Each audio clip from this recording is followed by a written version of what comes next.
Eu selecionei para nós o estudo de hoje, da Revista Espírita, do ano de 1858, Conversas Familiares de Além-Túmulo, uma conversa que Kardec trouxe para nós na revista, uma conversa que foi realizada com o espírito Mozart, né, que é muito interessante também para nós. Então eu vou fazer o seguinte, eu vou pegar aqui para nós, é do mês de maio de 1858, e ele fala, né, a parte interessante dessa mensagem é que o espírito Mozart, um espírito de grande envergadura, né, dentro da história artística do nosso planeta, ele se manifestava com naturalidade em grupos que faziam a evocação e também, às vezes, até espontaneamente em alguns outros grupos. E o interessante de percebermos aqui nessa comunicação foi exatamente o início, a forma como grupos que não tinham tantas experiências conversavam com os espíritos. A gente vai perceber nas perguntas, que eram as perguntas das mais básicas, né? Por exemplo, o Livro dos Espíritos foi lançado em 1857. Então trazia todas as respostas básicas, né, para aqueles que desejavam obter algum conhecimento do mundo espiritual. Esse encontro em 1858 acabava satisfazendo o interesse do grupo em estabelecer essa comunicação, mas as perguntas, como Kardec vai observar, eram perguntas primárias, né, para um espírito como Mozart, por exemplo. Inclusive até o próprio Mozart, ele teve 2 diálogos que foram publicados aqui na revista. Esse primeiro foi um grupo de pessoas comuns que fizeram a solicitação e ele compareceu de boa vontade. E na segunda parte foi um indivíduo, uma pessoa que era músico, né? Ela era música. Então, ela acabava, essa pessoa, né, esse homem, acabou conversando com Mozart um pouco também sobre essa questão da arte no mundo espiritual. Então a gente vê que se um espírito como Mozart se manifesta numa reunião onde não tem músicos, onde não tem artistas, e acaba não sendo proveitoso. O próprio Mozart falava para ele, olha, essa é a primeira vez que um músico me chama para conversar e eu venho com o maior prazer. Diferentemente dos outros grupos em que faziam perguntas das mais diversas. Perguntavam para Mozart, por exemplo, onde você mora, o que você faz, o que você pensa da vida, mas nada sobre a arte. E aqui nessa primeira conversa a gente vai perceber a dificuldade que grupos que não têm experiência acabam encontrando para conversar com os espíritos. Sobre o que conversar, né? Seria mais ou menos, podemos pensar assim, quando a gente vai fazer uma entrevista com uma pessoa, uma personalidade qualquer, da ciência, da arte, da educação, da política, seja lá qual for, e você não prepara o tema antes. Você não estuda sobre a biografia daquela pessoa, você não estuda sobre o trabalho que ela desenvolve. Então você encontra com ela e começa a fazer perguntas, né? E perguntas assim aleatórias, perguntas sem nenhuma grande relevância pelo conhecimento que ela possui. Aqui a gente encontra a mesma coisa, né? O grupo conversava com Mozart sem preocupação em saber exatamente o que Mozart, o artista que marcou aqui a sua história no nosso planeta, poderia falar sobre aquilo que ele viveu, né? Então a gente vê assim a inexperiência. Então aqui no item, aqui começa falando o seguinte para nós, na introdução de Kardec, né? Bom dia, pessoal. Um dos nossos assinantes nos comunica as 2 conversas seguintes que ocorreram com o espírito de Mozart. Não sabemos nem onde e nem quando essas conversas tiveram lugar. Não conhecemos nem os interrogadores, nem o médium. Nelas somos, pois, completamente estranhos. Apesar disso, notar-se-á a concordância perfeita que existe entre as respostas obtidas e as que foram dadas por outros espíritos, sob diversos pontos capitais da doutrina, em circunstâncias diferentes, seja a nós, seja a outras pessoas, e que narramos em nossos fascículos precedentes e em O Livro dos Espíritos. Chamamos, sobre essa semelhança, toda a atenção dos nossos leitores, que dela tirarão a conclusão que julgarem a propósito. Aqueles, pois, que poderiam ainda pensar que as respostas às nossas perguntas podem ter o reflexo de nossa opinião pessoal, verão por aí se, nessa ocasião, podemos exercer uma influência qualquer. Felicitamos as pessoas que fizeram essas entrevistas pela maneira com as quais as perguntas foram postas. Apesar de certas faltas que decorrem da inexperiência dos interlocutores, em geral, estão formuladas com ordem, clareza e precisão, e não se afastam da linha séria. É uma condição essencial para se obter boas comunicações. Os espíritos elevados vão às pessoas sérias que querem se esclarecer de boa fé. Os espíritos levianos se divertem com as pessoas frívolas. Aqui então a primeira conversa. Bom dia, Silvia. Em nome de Deus, Espírito Mozart, estás aqui? Sim. Por que antes Mozart do que outro espírito? Foi a mim que haveis evocado, e eu vim. O que é um médium? O agente que une o meu espírito ao teu. Quais são as modificações, tanto fisiológicas quanto anímicas, que, sem o saber, o médium sofre quando entra em ação intermediária? O seu corpo não sente nada, mas seu espírito, em parte desligado da matéria, está em comunicação com o meu e me une a vós. O que se passa nele, nesse momento? Nada para o corpo, mas uma parte do seu espírito é atraída para mim. Faço sua mão agir pelo poder que meu espírito exerce sobre ele. Assim o indivíduo médium entra então em comunicação com uma individualidade espiritual, outra que a sua?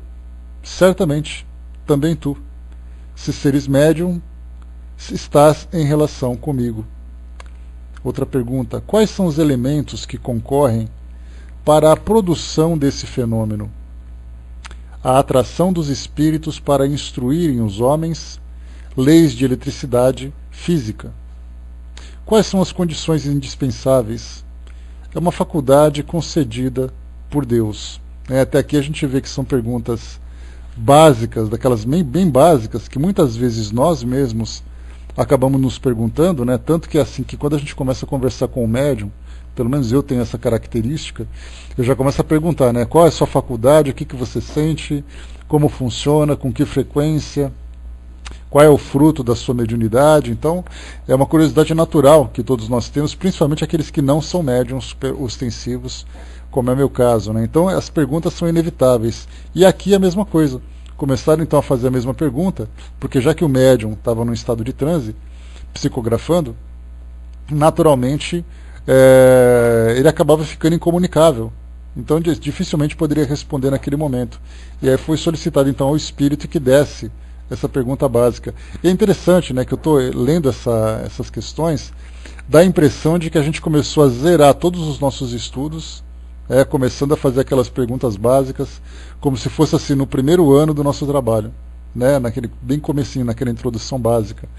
Então, depois de ter passado tanta coisa, de ter lido tanta coisa, estudado tantos temas complexos e profundos, quando a gente volta para essas perguntas básicas, dá a impressão de que a gente está naquele período de férias, né, fazendo aquela reciclagem inicial dos temas básicos. Aqui no próximo item, né, qual é o princípio determinante para, no caso aqui, a faculdade mediúnica, né? Aí o Espírito Mozart coloca: não posso dizê-lo.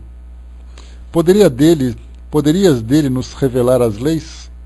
Não no presente. Mais tarde sabereis tudo. Né? Então aqui já começa a ver que tem questões em que não adianta querer responder se você não tiver um conhecimento básico, pelo menos, porque do contrário vai ser simplesmente um desperdício, né?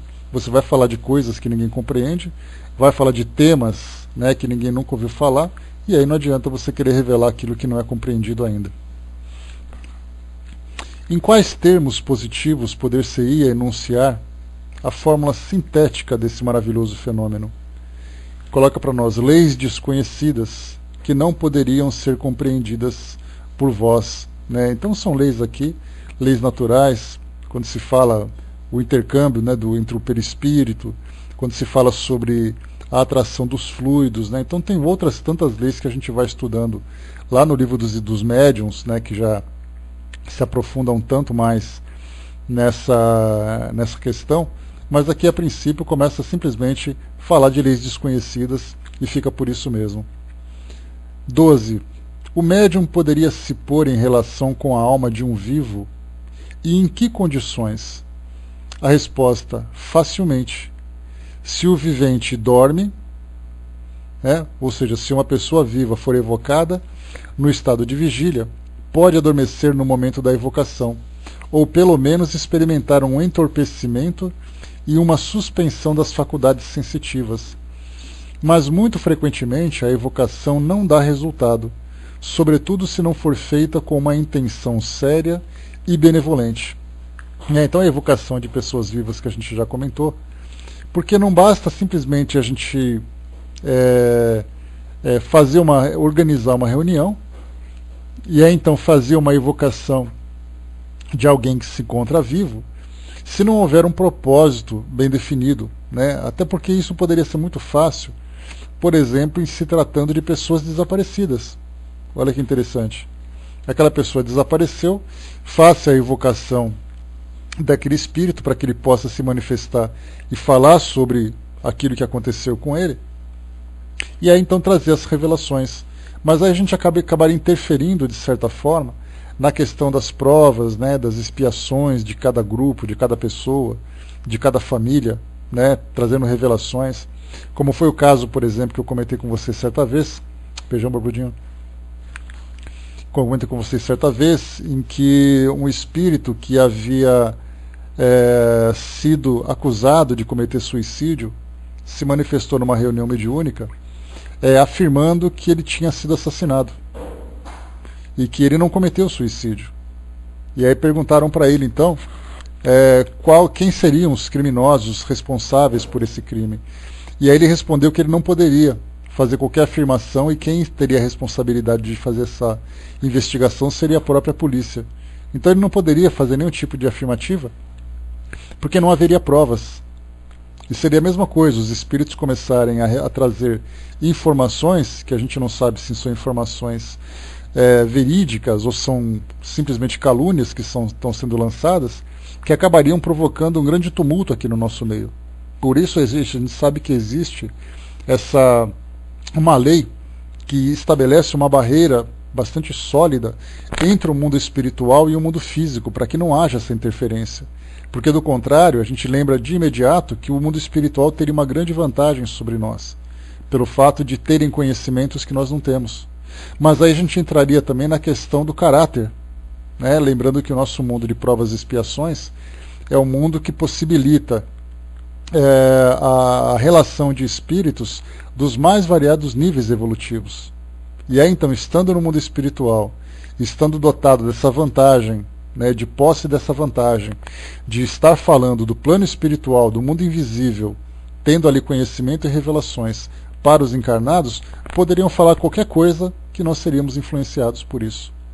Então a gente lembra sempre que os espíritos, embora eles tenham vontade de fazer os seus escândalos, de fazerem as suas revelações, isso não é permitido.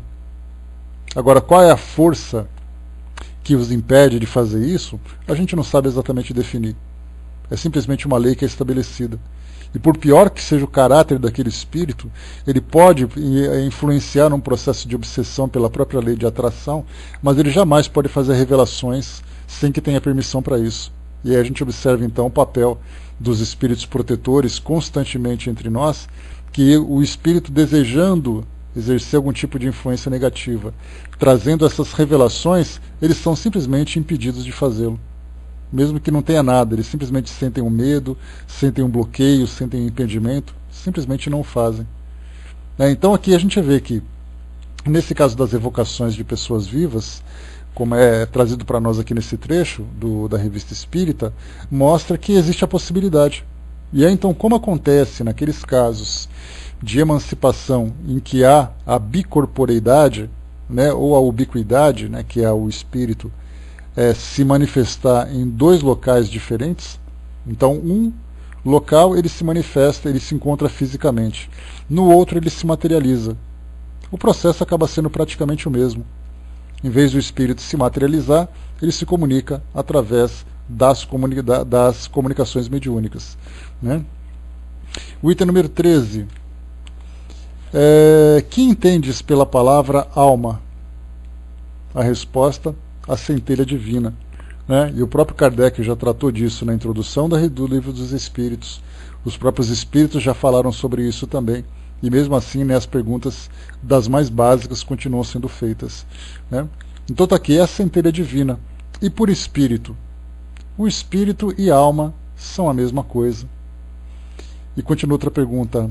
A alma, enquanto espírito imortal, tem consciência do ato da morte e consciência dela mesma ou do eu imediatamente depois da morte? A resposta de Mozart: a alma nada sabe do passado e não conhece o futuro senão depois da morte do corpo. Então vê sua vida passada e suas últimas provas. Escolhe a sua nova expiação por uma vida nova e a prova que vai suportar. Também não deve se lamentar do que se sofre na terra e deve suportá-la com coragem.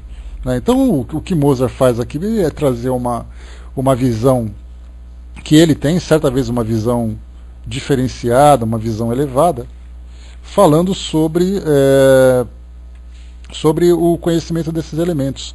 Se nós, por exemplo, fôssemos evocados no plano espiritual, vamos imaginar que nós passamos pelo processo de desencarnação. Aí nós somos como é que está o som, pessoal? Me dá um retorno, por favor. Beleza, obrigado. A Vaninha estava sem som ali. Então, se nós fôssemos evocados, seria muito natural que de repente as pessoas começassem a fazer para nós perguntas básicas. Essas perguntas seriam elaboradas a princípio por falta de experiência. E tendo experiência, a segunda motivação seria muito mais curiosidade para entender o nosso ponto de vista a partir daquela experiência. Então perguntariam para nós, né, o que você entende por alma? Nós daríamos a definição que nós conhecemos. Seria mais ou menos se alguém perguntasse para nós assim, o que é Deus para você? A gente vai de imediato na primeira pergunta do Livro dos Espíritos, colocando que Deus é a inteligência primária, é a causa primeira de todas as coisas. Então seria quase que uma resposta decorada. Mas não tendo esse conhecimento de resposta decorada, né, como o Elcio colocou, né? O que é a alma? É o espírito encarnado. Livro dos Espíritos básico. E o que é o espírito? Princípio inteligente do universo. Então temos essas respostas na ponta da língua pelo fato de nós estudarmos. Mas se fizesse uma pergunta um pouco mais profunda, aí então nós colocaríamos o nosso ponto de vista. E essa resposta poderia vir de uma forma completa, de acordo com o conhecimento que a gente tem a respeito da imortalidade, a respeito da filosofia no plano espiritual, a respeito da elevação espiritual do próprio indivíduo, ou ela seria superficial e básica. Perguntar o que é a alma, por exemplo, para um espírito que é um espírito comum, um espírito que é mais ignorante com relação a esses grandes conhecimentos, a esses pensamentos profundos do plano espiritual, seria simplesmente obter uma resposta absolutamente superficial também, né? Então nós teríamos ali, é interessante que a gente vê algumas vezes, o programa Transição, por exemplo, houve uma época em que eles faziam algumas entrevistas iniciais, pesquisas iniciais nas ruas antes de começar um determinado tema, e ia falar, por exemplo, assim, sobre a morte na visão espírita, um tema como esse, por exemplo. Então, antes deles começarem a entrevistar aqueles que são os estudiosos da doutrina espírita, eles vão para as ruas. Aí a repórter para uma pessoa na rua e pergunta: você acredita em vida depois da morte? Aí vem aquela resposta bem clara, né? Ah, eu acho que sim. Ah, eu acho que não. Aí alguém que tem um pouco mais de conhecimento, né? Sim, eu acredito, porque a gente não pode imaginar que a alma simplesmente desaparece, que o espírito desaparece e tal. Mas, de um modo geral, a gente percebe que as pessoas comuns dão respostas comuns. Para pessoas que são mais conhecedoras, principalmente se a gente tem um conhecimento prévio, que essa pessoa saberá o que responder, nós podemos, então, trabalhar um pouco mais essas perguntas, elaborar um pouco mais ali os temas que vão ser apresentados e tudo mais, né? Então a gente viu que Mozart, quando se fala, por exemplo, sobre a alma, qual é a resposta que ele tem? É a centelha divina. Já saiu um pouco daquela parte didática que Kardec trabalhou com os espíritos na elaboração da codificação, ou do Livro dos Espíritos, falando principalmente, né, que de uma forma didática para diferenciar quando o espírito se encontra presente no corpo físico e quando ele se encontra liberto. E por que isso tudo?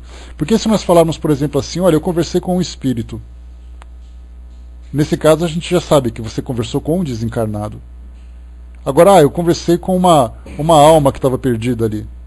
Dentro desse princípio a gente sabe que conversou não como uma alma penada, não como uma alma assombração, mas conversou com um espírito que estava encarnado.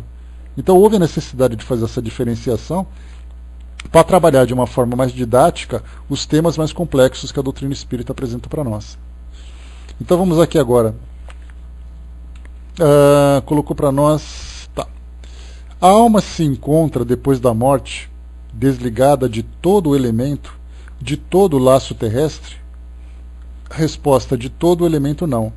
Ela tem ainda um fluido que lhe é próprio, que aure na atmosfera do seu planeta e que representa a aparência de sua última encarnação. Os laços terrestres não lhe são mais nada. Então a pergunta de novo aqui. Depois da morte, desligada de todo o elemento, de todo o laço terrestre, aí já começou a falar então desse fluido que forma o perispírito que traz a aparência de sua última encarnação.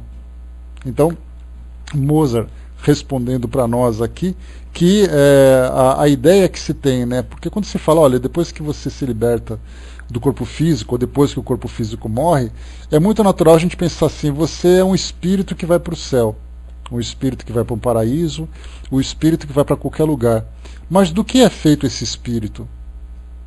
Essa é uma questão interessante que praticamente todas as religiões ignoram, né? Porque você pensa para onde você vai, que é o seu destino, de onde você veio, algumas trazem algumas ideias a esse respeito, mas do que é feito exatamente? Aí a gente já começa a entrar naquele lado investigativo, aquele lado de pesquisa, que não é possível fazer se você não tem para quem perguntar. As bases doutrinárias de todas as religiões, nós sabemos, são bases muito antigas. O Espiritismo talvez seja a doutrina mais jovem, seria a caçula, né, dessas religiões que nós temos hoje no mundo, mas é uma caçula muito abusada, porque ela já veio com uma característica diferente. Seria assim aquela criança superdotada que nasceu numa família de velhos. Porque a gente lembra que as religiões são formadas por as bases dessas religiões, vêm, por exemplo, da Bíblia, vem do Alcorão, vem de textos traduzidos há muito tempo, livros hinduístas, livros budistas, e nada disso fala nessas questões científicas. Ninguém naquele período teve a curiosidade de fazer perguntas, ou teve a possibilidade de fazer perguntas sobre temas que talvez fossem relevantes. Na verdade, todos esses textos vieram de uma forma espontânea. A Bíblia, por exemplo, Moisés foi escrevendo. Depois veio ali o Novo Testamento com os textos dos evangelistas, também veio de uma forma espontânea. Depois nós tivemos ali Maomé, que elaborou o Alcorão, também de uma forma espontânea. Ninguém procurou direcionar essas questões.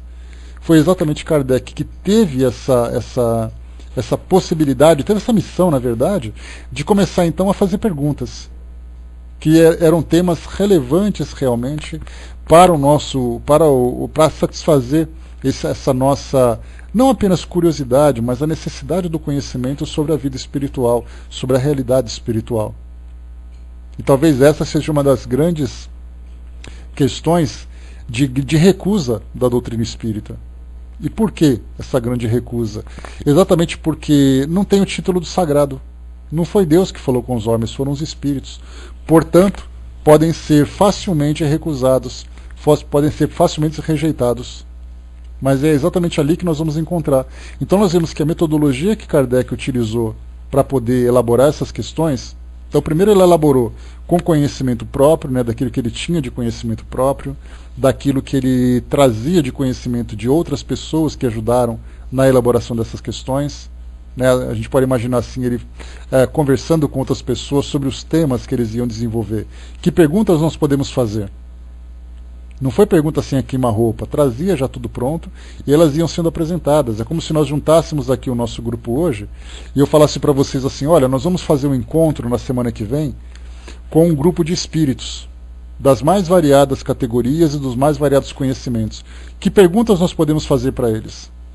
Aí começaríamos então cada um colocando a sua questão, cada um colocando a sua ideia, e a gente vai então debatendo, aprofundando, ajustando, organizando, e a partir dali a gente apresenta as questões. E aí então as respostas chegam para nós dos vários espíritos sobre o mesmo tema, fazendo aquele controle universal, mesmo que seja de um universo menor, né? Bom dia, Sandra, bom dia, Andréa.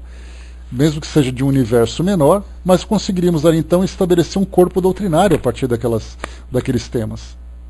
E aí então é uma questão até interessante que a Dora Encontre, ela, por ser grande estudiosa da doutrina espírita, ela levanta sempre essa questão. A ideia de chamarmos Allan Kardec de codificador é aquele que organiza código. Códigos são leis. Então, quando se fala que Kardec é codificador, como eu falo para vocês, Kardec não era nenhum bibliotecário para poder organizar texto dos espíritos. E como a Dora Encontre fala, ela diz assim que Kardec também não era secretário dos espíritos. Na verdade, o papel dele era exatamente ele começar a analisar todas as questões, a analisar inclusive aquilo que os espíritos traziam, ele direcionar as respostas, os temas que vinham para cá. Então Kardec foi muito mais do que um mero secretário, do que um mero bibliotecário. Ele foi realmente aquele que trabalhou em cima dessas questões. E a doutrina espírita, ela tem essa característica de ser a doutrina dos próprios espíritos, pelo fato de todas as informações virem do plano espiritual.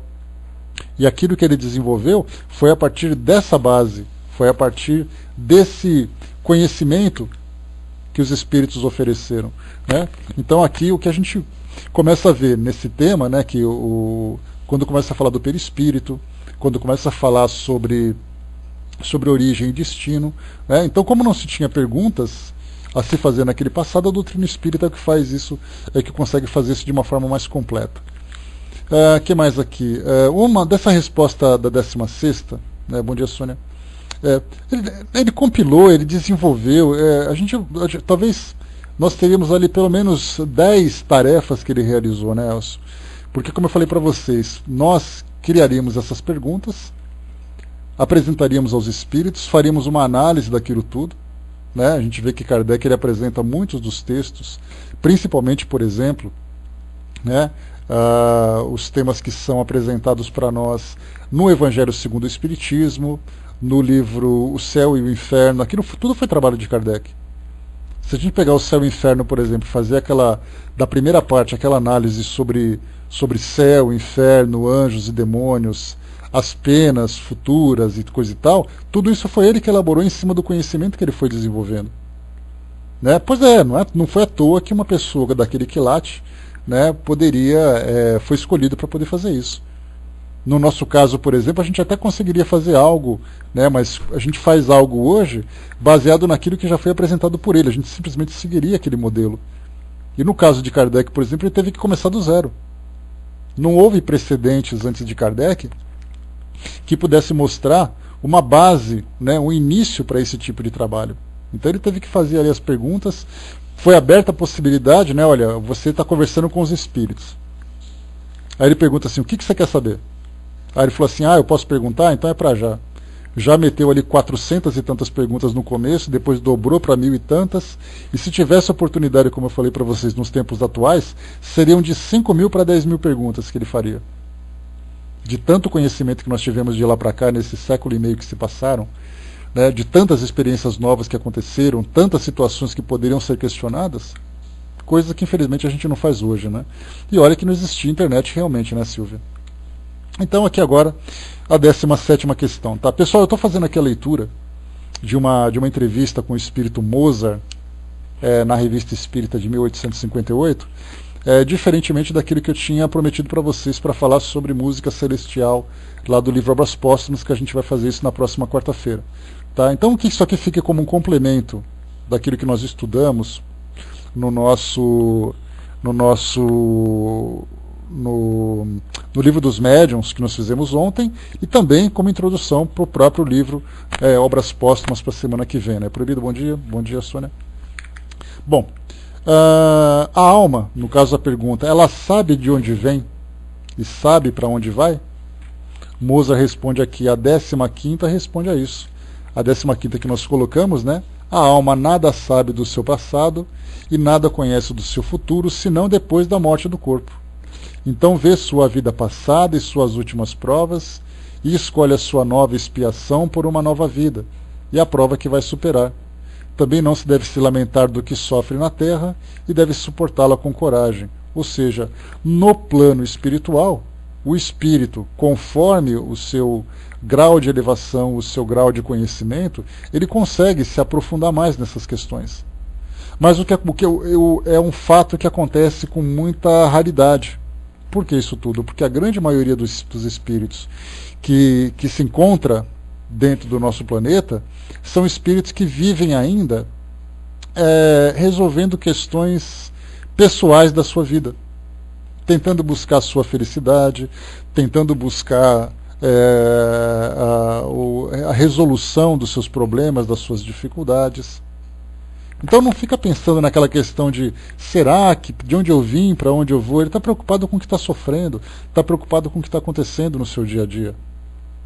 Agora nós, por exemplo, quando a gente começa a fazer um estudo desse tema, aqui no mundo físico, né, que essa é uma das grandes possibilidades que a doutrina espírita nos proporciona, de desenvolver o nosso raciocínio, de aumentar, né, o nosso acervo de informações. Quando chegar no plano espiritual, a gente vai querer tirar tudo aquilo a limpo e se aprofundar cada vez mais. Agora, se você não tem nenhum conhecimento para aquilo, você vai se aprofundar no quê? Se você não sabe nem por onde começar. Que é exatamente o que acontece, como eu falei para vocês, na maioria dos espíritos. Chega no mundo espiritual, começa então a observar as novidades, fica encantado, deslumbrado com o que está acontecendo, começa a pensar nos problemas que ficaram para trás, começa a pensar nas situações que vai viver ali dali para frente, mas nunca se perguntou de onde eu vim, por que eu fui criado, qual é o meu destino, o que me espera além desse momento, dessa vivência física que nós temos hoje. Se você não sabe o que perguntar, obviamente você não tem por que perguntar. Quando você começa a se aprofundar, aí sim.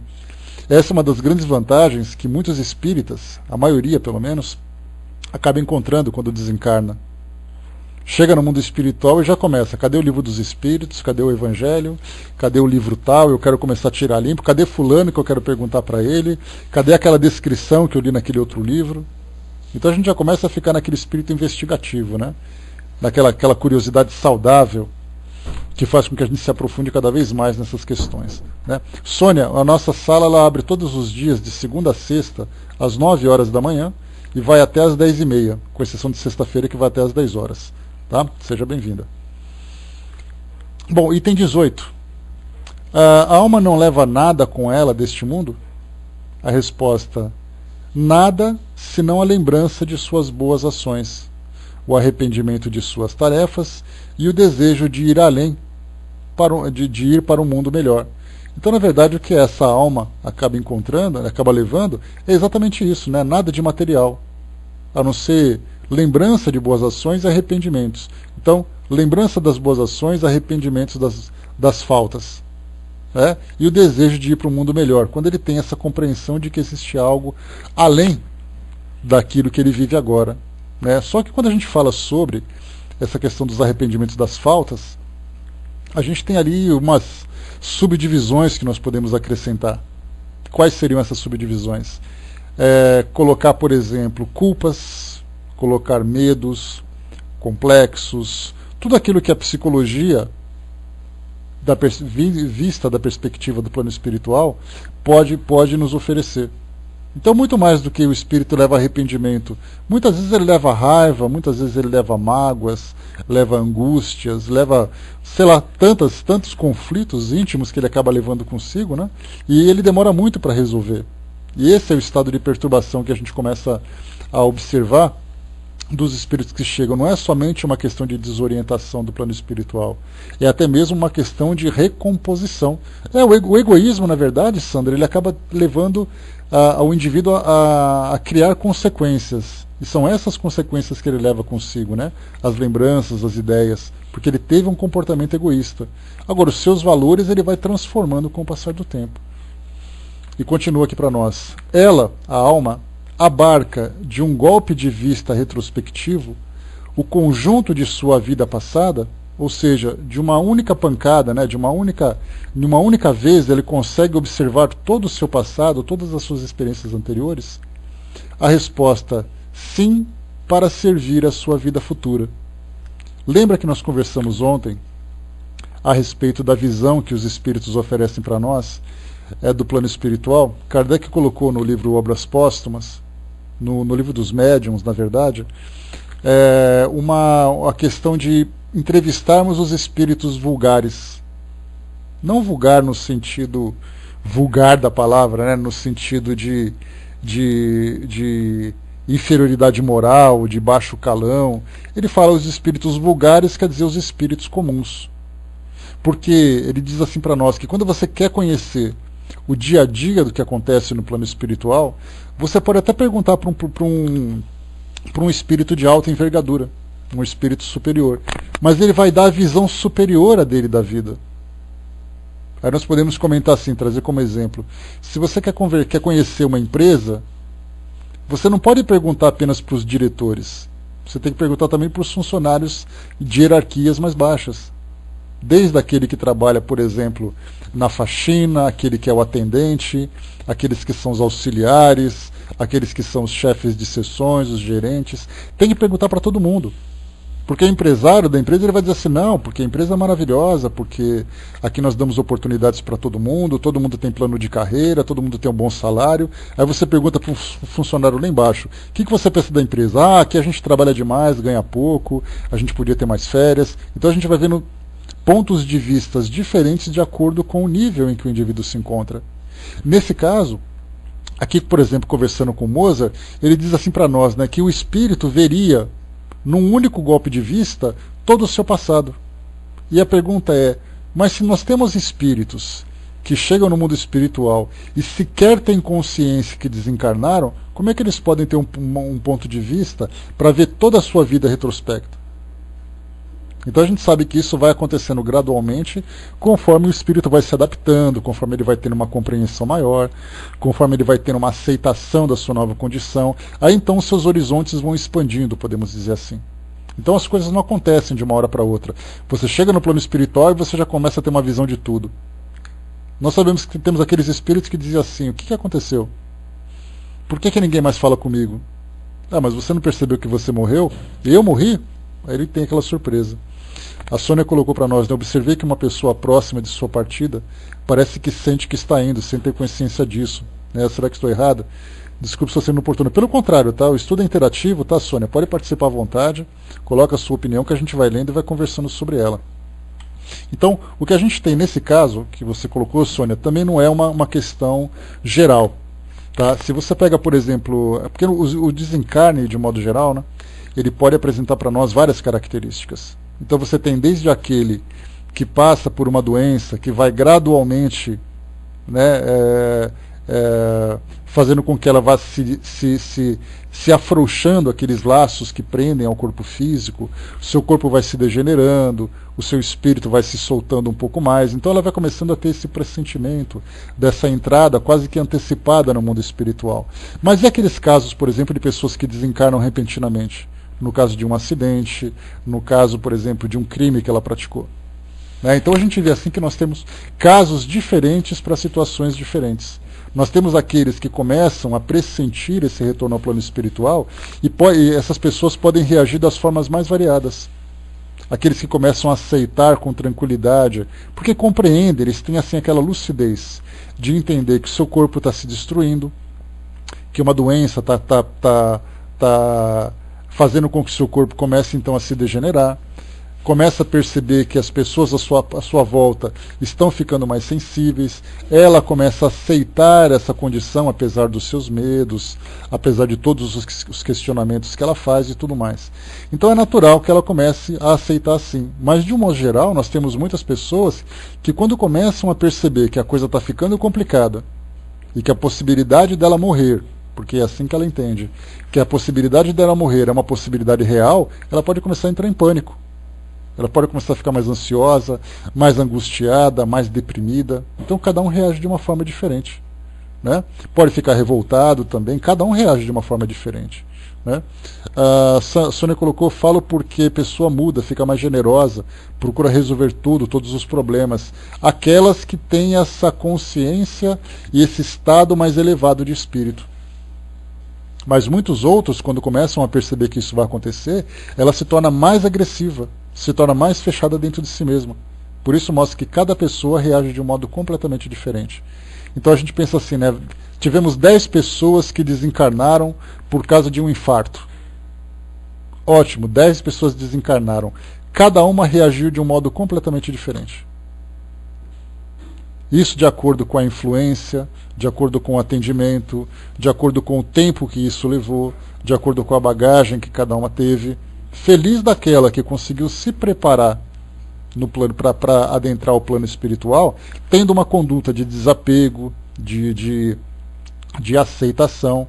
Esse espírito vai ser recebido no plano espiritual com muito mais facilidade do que aqueles que chegam apresentando resistência. Né? Só que infelizmente as coisas não acontecem assim, porque a morte para nós, dentro da educação religiosa que nós recebemos, a morte ela é para nós algo de destruição, algo de final, algo que representa sofrimento, algo que representa o luto. Então, dentro dessa educação que nós recebemos, é natural que as pessoas se sintam assim. Você vê, por exemplo, num velório, num cemitério, um comportamento completamente diferente daquilo que seria absolutamente natural para o espírito, que seria somente uma transformação. Né? A Silvia colocou, né? Então devemos estar com a nossa mala pronta. Essa mala pronta representa o conhecimento, representa a consciência, representa o estado de espírito bem preparado, representa a consciência bem organizada, quer dizer, você não tem culpa, você não tem medo, você viveu bem. Né? Então tudo isso representa para cada um de nós um preparo para chegarmos ao mundo espiritual de um modo harmonioso.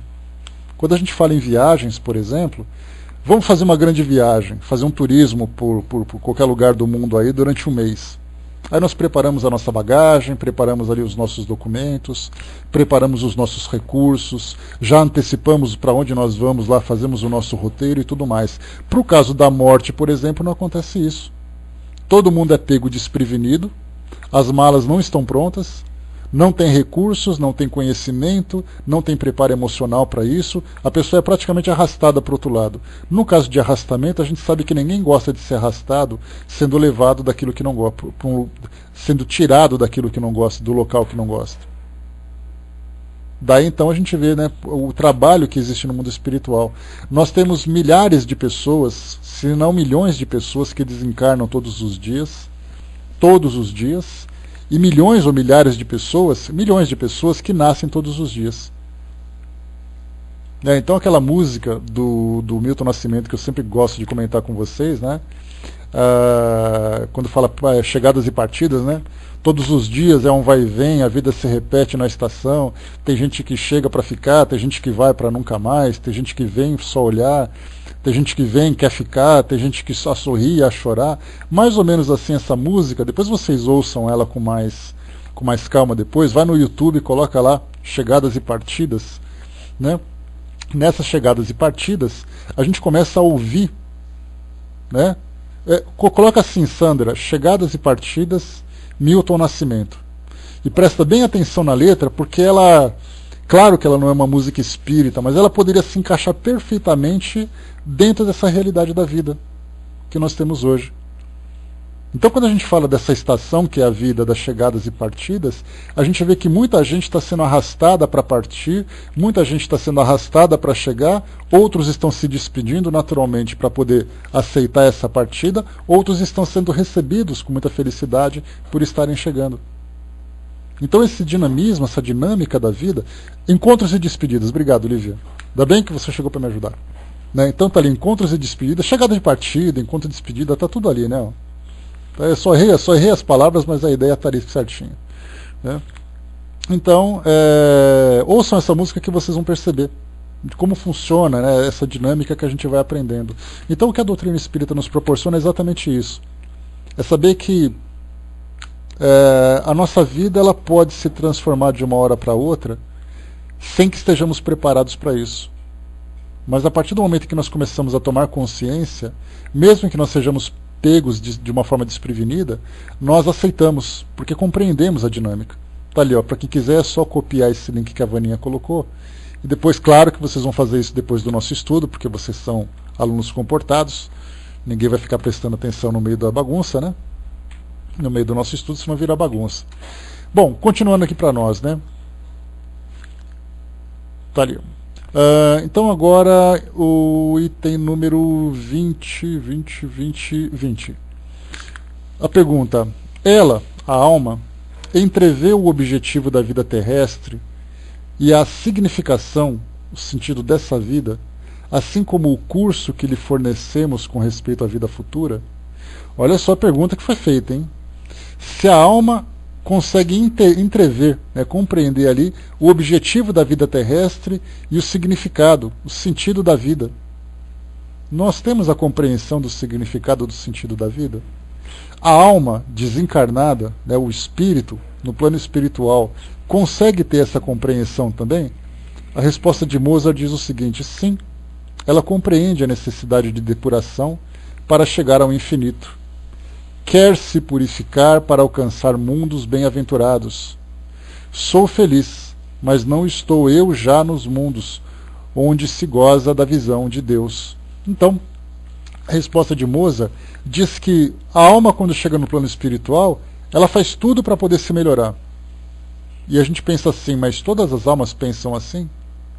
A grande maioria, por se encontrar ainda naquela condição de ignorância, ela não consegue ainda ter essa compreensão do porquê que ela tem que encarnar, do porquê que ela tem que desencarnar, quanto tempo isso vai demorar, por que ela tem que passar por esse processo. E qual é o propósito dessa elevação espiritual? Por que ela tem que chegar a uma condição melhor? Muitas das pessoas que desencarnam, quando elas vão para o mundo espiritual, elas vão meio que olhando para trás, lamentando aquilo que perdeu e sofrem por isso. Elas não olham para frente para perguntar assim, bom, aquilo que eu já vivi já passou.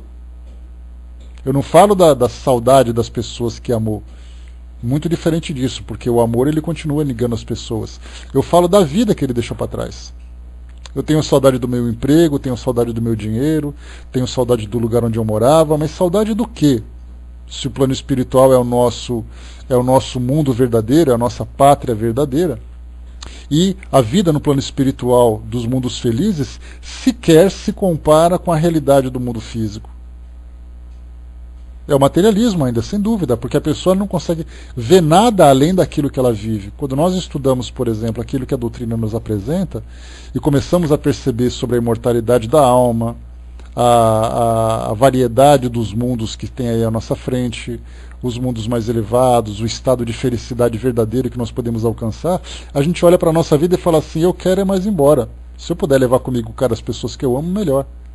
Mas o que eu tenho aqui para ficar me prendendo, sabendo que o mundo espiritual me oferece tudo aquilo? Muitos de nós vamos dizer assim, mas eu gosto da vida que eu tenho, tá? Se você acha que isso é o padrão de felicidade que você tem, mas aí chegando no mundo espiritual, por uma necessidade evolutiva, a gente vai começar a se adaptar naquela realidade, conviver com os espíritos que realmente estão próximos a nós, e aí então a gente vai olhar para a nossa vida e falar assim, meu Deus do céu. Hoje nós temos muitas crianças que são felizes, né? São felizes porque tem biscoito todo dia, porque assiste televisão, porque vai brincar com os amiguinhos, porque joga videogame. Essas crianças são felicíssimas. Aí então a vida vai passando. Aí então ele chega numa idade madura, olha para trás e fala assim, meu Deus, eu achava que com 5, 6 anos de idade eu era feliz. Porque eu vivia aquela realidade, aquele mundo de faz de conta, em que eu, amadurecendo ainda a consciência, achava que aquilo era o padrão de felicidade. O espírito é a mesma coisa. Quando ele olha para trás, ele fala assim, eu pensei que quando eu estava encarnado eu era feliz. E aí fala assim, então se prepara porque a sua nova encarnação está chegando. Aí ele começa a chorar. Não, eu não quero ir, porque é aqui que eu quero ficar e tal. Mas antes você estava lamentando, por que agora você está querendo ficar? Então tudo aquilo que a gente vai, conforme a gente vai evoluindo nessa condição de felicidade verdadeira, de maior liberdade espiritual, a gente vai compreendendo exatamente que essa realidade física nada mais é do que uma ilusão que a gente vive. Ou pelo menos a felicidade no mundo físico é uma ilusão que a gente vive. Né? A Sônia colocou, acho que em algum momento nossas vidas, a todos nós pensamos assim. Sim, é natural que seja assim. A gente vai, pelo fato de nós estarmos ainda muito presos à realidade material, à realidade física, é natural que nós só tenhamos como referência aquilo que a nossa visão consegue abranger. Você não pode falar de uma felicidade do passado no plano espiritual se você não se lembra dela. Você não pode imaginar como será a sua vida futura se você não se lembra dela. Não se lembra como é o ambiente do mundo espiritual. Então nossa realidade é aqui e agora. E isso é uma característica do nosso mundo hoje. Um corpo físico que nós temos, que é muito denso, nos deixa muito limitados, portanto, a gente vive somente em função dessa realidade. Mas aí a nossa consciência começa a expandir. O nosso intelecto começa a se desenvolver. E a gente começa a perceber que apesar dessa nossa realidade estar acontecendo agora nesse momento, a gente sabe que não pertence a ela. Nós temos um passado, teremos um futuro muito diferente do que tem agora, então a gente tem que trabalhar acompanhando essa evolução. E esse acompanhamento significa, eu tenho que desenvolver os meus valores, desenvolver a minha consciência, me desenvolver como ser humano, porque as experiências vão chegar. Queira eu ou não. Deixa eu ver aqui, o Elcio colocou em cima, né, fora da caridade nossa salvação. Dito muito verdadeiro, né? E a partir do momento em que ela se torna algo natural, é quando o espírito começa realmente a esboçar um pouco da sua elevação. Porque enquanto a caridade for para nós uma necessidade, eu preciso fazer a caridade porque é uma obrigação, porque eu tenho que fazer, por isso e por aquilo. Quando a caridade se tornar natural, ela já nem recebe mais o nome de caridade. Ela é simplesmente o amor em ação, né? A Sandra colocou, a minha amiga da Holanda, né, sabia de sua morte, né, começou a amar seu marido, né? Fez os convites para o seu funeral, para os amigos, né? Ela era espírita, né? Olha, Sandra, é interessante o que ela fez, né? Faleceu há 2 anos, né? É interessante isso, mas eu tenho certeza que muitas pessoas ficaram espantadas com isso, né? Uma coisa assim meio mórbida, né? Porque a morte para nós hoje tem aquele sentido, aquela coisa negativa. Não, certamente ela não. E as pessoas que compreendiam, né, a filosofia de vida que ela adotou, certamente compreendiam a sua despedida, porque era algo que, né, estava para acontecer dentro da visão dela. Mas imagina você receber eu vou mandar para vocês por e-mail depois o meu e-mail de despedida da minha morte. Muita gente vai olhar e vai falar, cruz credo, para com isso, né? Então a gente vê assim que as coisas, né, a morte para nós ainda é algo muito temeroso, né? Viu a vida, vou mandar para você, ó, você pode deixar, tá? Convite funeral, já pensou? Coisa mais mórbida. Viu a vida, né? Mas torci pela vida cuidando do seu jardim, né? É legal, né? Isso tem que ser. A Lívia colocou, né? Eu falo em casa sobre isso e minha mãe não gosta. Quem gosta de falar sobre isso, né? Ela fez o convite de Chico Xavier, usou uma frase do Chico, né? Então legal. Então é assim, cada um tem a visão da morte de uma forma diferente, né? Ontem mesmo minha irmã chegou para mim e falou assim: você se importa se a gente doar seu corpo para um estudo da medicina? Aí eu falei para ela assim, falei, você já está planejando a minha partida? Ela falou assim, não, é porque a gente sabe que vai doar órgãos, né? Mas você se importa se a gente doar seus ossos e tal? Eu falei, mas que conversa é essa? De onde você tirou isso? Olha que conversa, né? Ainda bem que a gente não estava almoçando, só faltava essa, né? Ai. Então aí, quer dizer, a gente começa a analisar, porque aqui em casa a gente tem muita naturalidade, né, para falar desse assunto, né? Então não tem esse problema. Então a gente não fala sobre morte, a gente fala sobre a vida no mundo espiritual. Porque se você se prende na morte, você esbarra naquela barreira do caixão, da sepultura, do cemitério. Quando você fala sobre a partida, a morte, né, vocês querem arrumar coisa, né? Vocês querem arrumar serviço, né? Então a gente já passa para o outro lado, né, Silvia? Você não passa pelo portão. Você vai para o outro lado do jardim, que fica mais fácil, né? Então é muito mais fácil a gente pensar dessa forma. A Lívia colocou aqui a propósito, né? Sou doadora de órgãos, né? Todo mundo sabe, mas vai que alguém esquece. Pode deixar. Então, e tudo isso que nós temos que pensar, que é uma questão cultural, né? Por isso que falar muitos temas acabam se tornando tabu. O tabu significa algo que as pessoas têm receio de falar, têm medo de falar. E a morte é um deles, sem dúvida nenhuma. O que mais que a gente tem aqui? Bom, continuando aqui o nosso tema, pessoal, para a gente não perder aqui, deixa eu ver. 21. Existe na vida futura uma hierarquia de espíritos? E qual é a sua lei? A resposta, sim, é o grau de depuração que a define. a bondade e as virtudes são os títulos de glória. É exatamente aquilo que a gente, né, que Kardec sempre fala, né, como Kardec falou, no caso dessa questão, que aquilo que Mozart apresentou para nós, nada mais foi do que aquilo que os outros espíritos já tinham apresentado.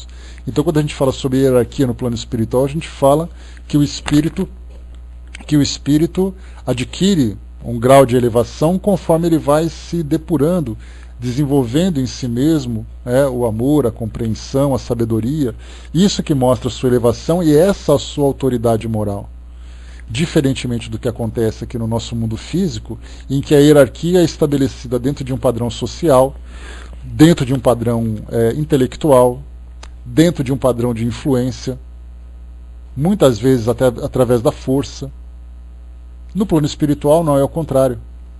Então a autoridade moral é aquilo que é demonstrado, né? Embora ainda no plano espiritual nós tenhamos, principalmente não, essencialmente dentro da esfera dos espíritos inferiores, onde o medo, a ameaça, a agressividade moral, a agressividade magnética, vamos dizer assim, já que não existe uma agressividade física, mas existe uma agressividade magnética, mental e tudo mais.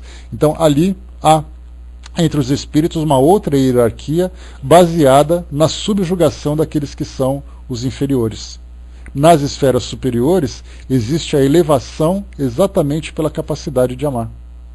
E o amor para nós se tornou um tema tão banal, né? A gente fez um estudo na semana passada a respeito do amor, o que nós entendemos para o amor, lá na sala do Espiritismo Net Jovem, e eu peguei ali um tema, né, uma mensagem que foi atribuída ao Chico Xavier, falando sobre os vários tipos de amor que existe no nosso mundo.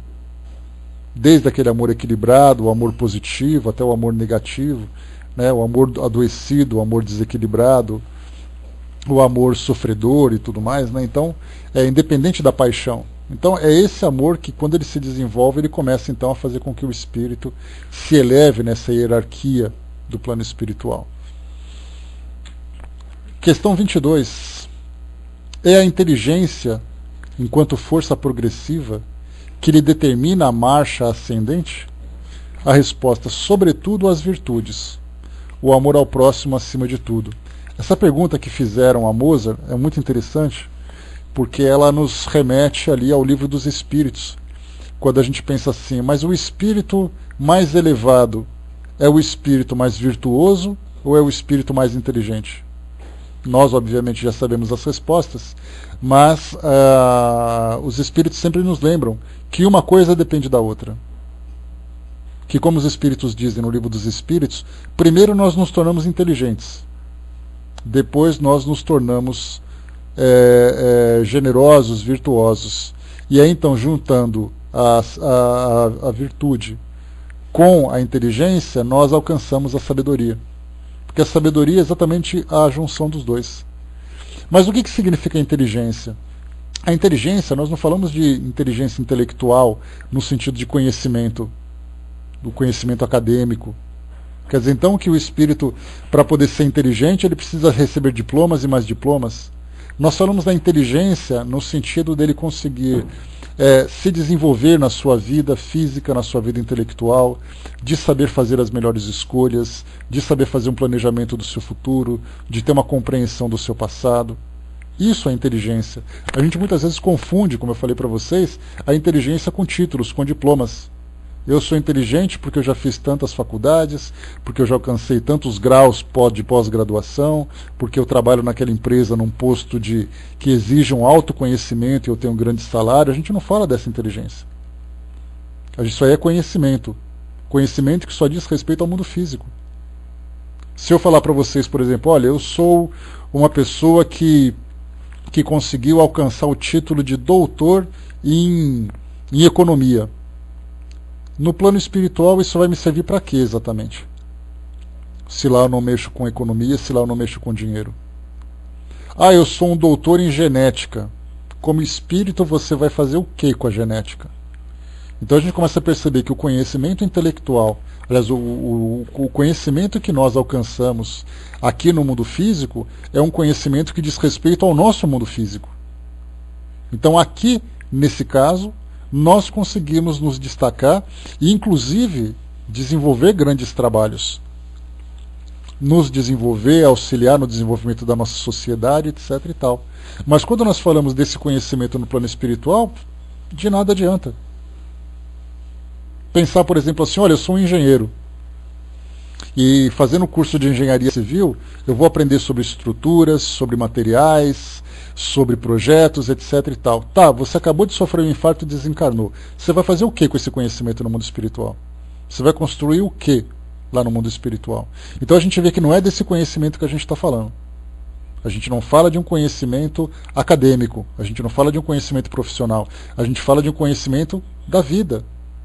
Um conhecimento de valores, um conhecimento de moralidade, um conhecimento de virtudes, um conhecimento de imperfeições. Isso é o conhecimento que a gente trata. E é esse conhecimento que impulsiona o espírito a desenvolver os seus valores. Porque aquela grande questão que nós colocamos no nosso mundo hoje é: por que você tem que ser uma pessoa boa, sendo que as pessoas de um modo geral são egoístas?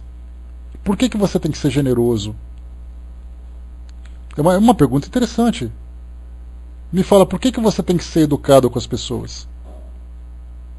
É uma questão de princípios, mas espera aí, mas por que esses princípios desenvolveram em você e não desenvolveram em outras pessoas? Por que você é capaz de fazer a caridade e o outro não é capaz de fazer a caridade? Por que o outro mata a outra pessoa por causa de um objetivo egoísta e você não tem coragem de matar sequer uma mosca? Por que existe essa diferença? Porque nós conseguimos alcançar conhecimentos com uma compreensão diferente a respeito da vida. De saber, por exemplo, que o fato de eu ter a educação significa que eu terei uma vida mais equilibrada e vou também proporcionar às pessoas uma vida equilibrada. E essa soma, né, de equilíbrios de todas as pessoas vai fazer com que o nosso mundo seja melhor, mesmo que nós não consigamos projetar isso para a vida futura. Mas como nós também já temos a capacidade de fazer essa projeção, a gente sabe que nós estamos construindo agora uma vida diferente no futuro. Olha só, tudo isso é fruto da nossa inteligência. Temos essa vida, temos essa visão a respeito da vida diferenciada. A Lívia colocou, né, como André Luiz, que era médico aqui na Terra, e, no entanto, os conhecimentos dele não serviram no plano espiritual. Pois é. Né?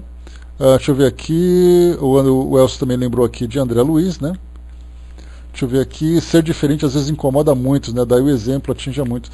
O que é interessante lembrar, Elcio, é aquela história, muitas vezes nós nos comportamos quase como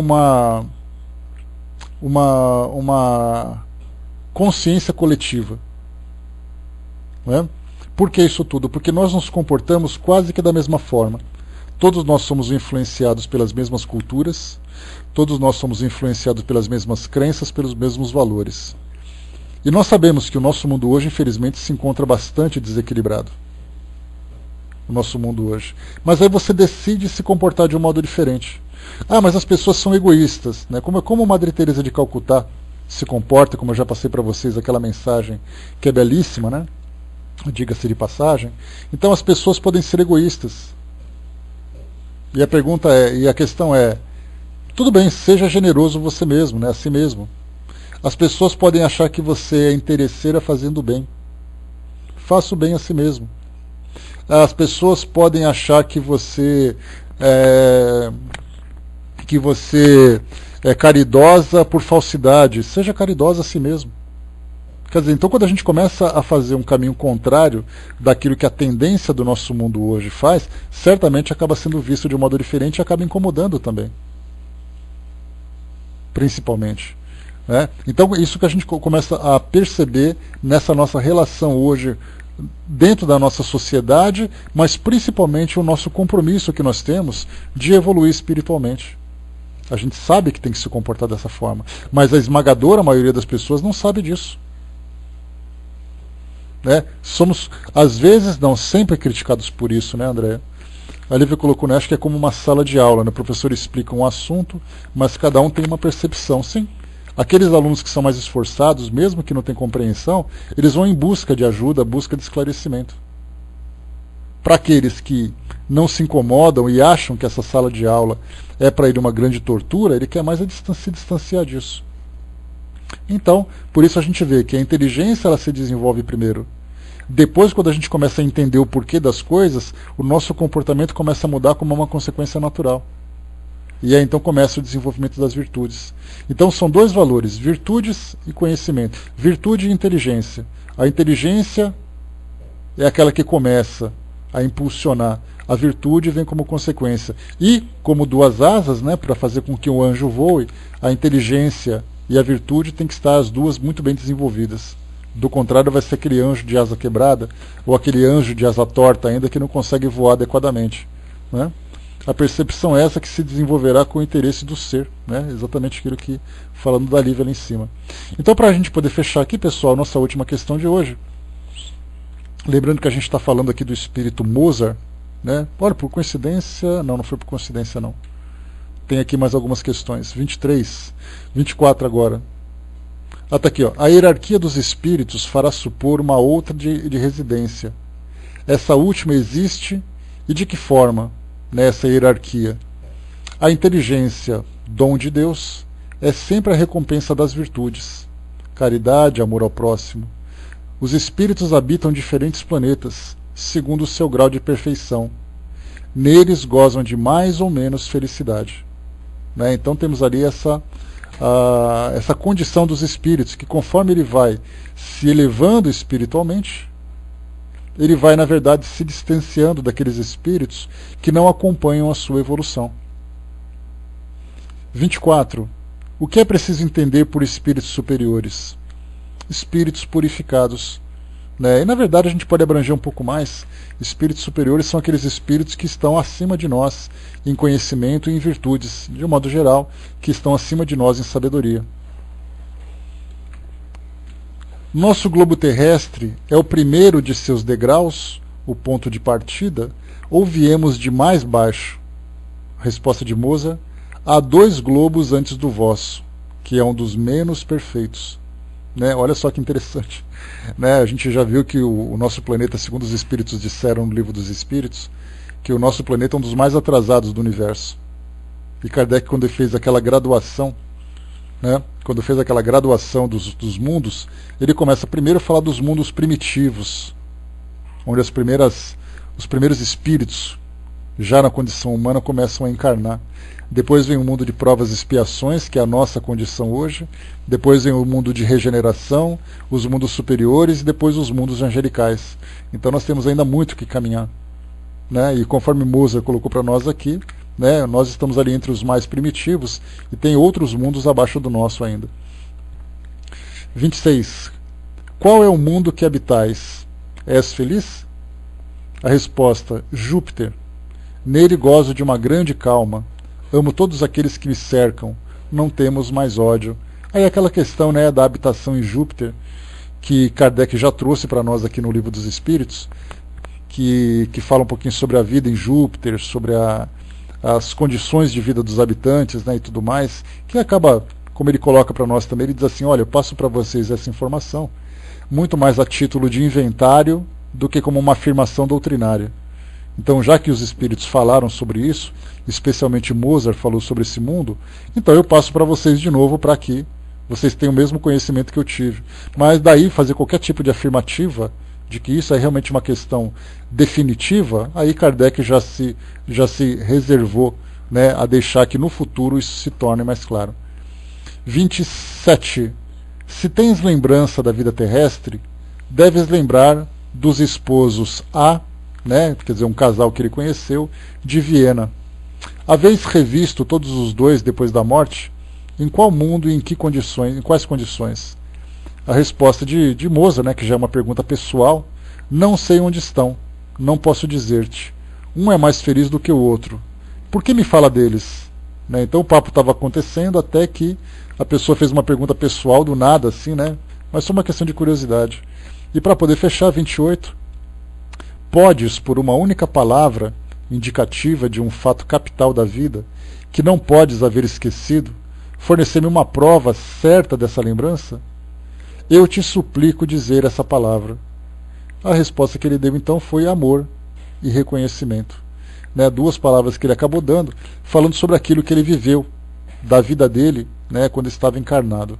Então essa aqui foi a primeira conversa que Mozart teve com um grupo, né, de médiums, que depois enviou a Kardec. Kardec coloca lá no início que ele não conhecia quem eram as pessoas, em que condições essa reunião foi feita, quando ela foi feita. Então, como ele recebeu, ele então repassou isso para a Revista Espírita. E a segunda conversa, a gente vai ler um trecho dela no nosso próximo encontro da Revista Espírita, porque aqui, Mozart, nesse caso, ele foi entrevistado por um artista, né? Então, consequentemente, as perguntas que ele recebeu foram perguntas relacionadas à arte, que era exatamente ali a melhor forma de tirar proveito desse encontro, né? Mozart, como sendo ele um dos maiores compositores da história, né? Da história da arte do nosso planeta, né? Isso aqui, Mahal, ele é a Revista Espírita do mês de maio de 1858. Tá? Você pode encontrar a Revista Espírita completa para você baixar lá no site da Federação Espírita Brasileira. Então eles oferecem lá o formato digital de toda a coleção. Você pega no mês de no primeiro ano, 58, no mês de maio, e coloca ali sobre Conversas de Além-Túmulo, tá? Que vai falar sobre essa entrevista de Mozart. Beleza? Bem legal. A Revista Espírita, pessoal, de modo geral, como eu passei para vocês já, ela traz um conteúdo muito interessante, porque a gente começa a compreender o pensamento de Kardec a respeito de vários temas que nós, de um modo geral, ignoramos, porque nós ficamos concentrados na codificação, que são livros didáticos, livros de orientações doutrinárias. Mas quando a gente pega a Revista Espírita, a gente vê Kardec dando opinião, Kardec conversando com as pessoas, Kardec ou afirmando alguma coisa, ou rejeitando outra possibilidade. Então é legal a gente conhecer esse lado humano de Kardec e tudo aquilo que ele desenvolveu a partir desse conhecimento que ele vai desenvolvendo. Tá? Bom, parando por aqui então, pessoal, o nosso estudo de hoje. Fininha, quem vai fazer para o nosso encerramento? Que eu perdi aqui. O Elcio, né? Cadê o Elcio? Está aqui? Você pode subir, Elcio? Beleza? Então tá jóia. Tá, Sônia, se você olhar lá em cima naquela faixa mais clarinha aqui na sala, onde está escrito ali Estudo Interativo, Revista Espírita e tal, no final tem o link ali que tem a programação das salas espíritas do Pautalk. Copia aquele linkzinho azul que está lá em cima e cola no seu navegador, que você vai receber ali o nosso calendário, a nossa agenda, essa que a Vaninha está colocando aí agora. Tem ali a nossa agenda da programação de todas as salas aqui do Pautalk, de manhã, à tarde e à noite. Tá? Fica mais fácil para você se organizar para participar aqui dos nossos estudos. Tá bom?